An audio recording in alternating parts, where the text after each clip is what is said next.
For more than 4 decades, John Travolta has carried his grief quietly, absorbing loss after loss while continuing to move forward in public.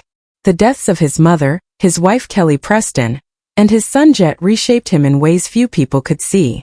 By 2025, friends began noticing changes that felt unsettling. He was giving away deeply personal belongings, recording emotional messages to fans, and speaking with a sense of finality that made those closest to him uneasy. Rumors and death hoaxes circulated, but beneath them was a man reflecting on his life, his pain, and the fragile nature of time. John Travolta was born on February 18, 1954, in Englewood, New Jersey, the youngest of 6 children. His father, Salvatore, worked long hours running a tire shop, while his mother, Helen, filled their modest home with music and dreams of the stage. She taught acting classes and rehearsed musicals in the living room, and young John watched her with fascination. That space, crowded but alive with sound, became his first theater. Even as a child, he felt drawn toward performance, pulled in by the warmth and joy it brought him. Growing up, money was tight, but creativity was everywhere. Songs from Oklahoma, My Fair Lady, and the sound of music echoed through the house. John joined in instinctively, dancing and singing without hesitation. His mother encouraged him, telling him he had something special. At school, however, life was far harsher. He was bullied for his thin frame, his stutter, and his soft voice. Classmates mocked him relentlessly, and many days he wanted to disappear. Performing became his refuge. At home, he turned pain into humor, acting out skits for his siblings and letting rhythm quiet his fear.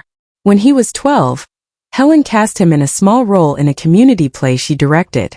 Though the part was minor, John added his own touches, surprising the audience with charm and timing. Their applause stunned him. That moment, standing under stage lights, hearing people respond to him, clarified everything. He knew what he wanted his life to be. At 16, against his parents' wishes, he dropped out of high school and moved to New York City with little more than determination. He slept at a YMCA, worked odd jobs, and snuck into acting classes. Each night, he told himself to survive one more day. His training at the neighborhood playhouse shaped him deeply. Under the guidance of Dan Sullivan, he learned discipline and emotional control, and slowly overcame his stutter. Sullivan warned him that talent alone would never protect him from the industry's cruelty, a lesson Travolta carried with him for decades. His first paid stage work came quickly, followed by setbacks just as fast. Shows closed early, money disappeared, and there were nights when he slept on park benches. Still, he refused to quit. By the mid-1970s, small successes began to stack up. Broadway, commercials, and television roles gave him momentum. Then came Welcome Back, Kotter, and suddenly his walk, his voice, and his energy were everywhere. Fame arrived fast, but it was Saturday Night Fever that transformed him into a cultural force. His portrayal of Tony Manero captured something raw and electric. The film made him an Oscar nominee at 23, and turned disco into a global phenomenon. Despite the triumph, he feared being trapped by the image it created. Grease followed, cementing his place in pop culture. Behind the scenes, however, he was carrying devastating news. His mother was dying of breast cancer, a truth she had hidden from him so he could keep working. When she passed in 1978, the loss cut deeply.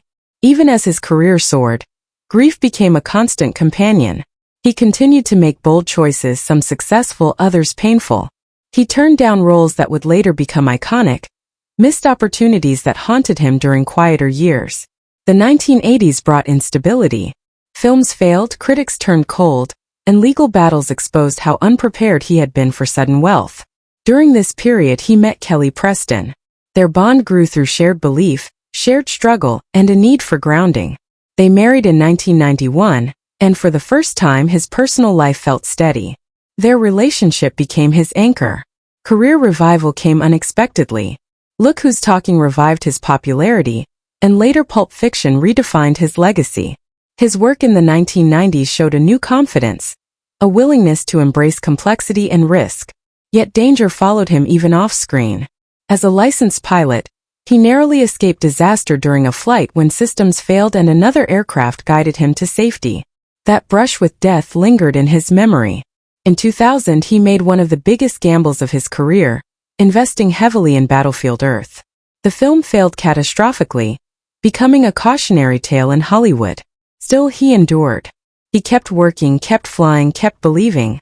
Then came the unimaginable. In 2009, his son Jett died suddenly at 16. Travolta performed CPR himself, begging his child to breathe. The grief shattered him. The public trial that followed exposed his pain to the world, stripping away any illusion of celebrity protection. Despite the devastation, life continued. In 2010, he and Kelly welcomed their son Benjamin, a symbol of healing after unimaginable loss.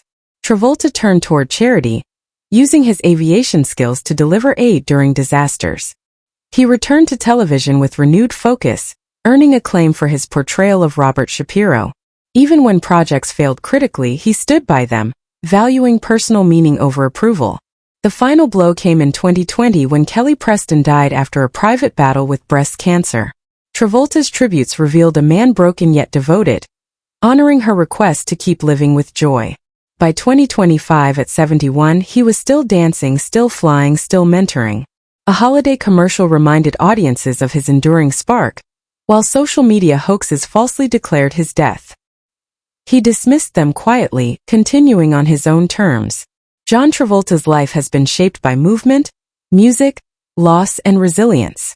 Through fame and failure, through unimaginable grief, he has kept going. What others see as goodbye may simply be reflection, a man looking back at a life lived loudly, painfully, and honestly, still choosing to move forward one step at a time.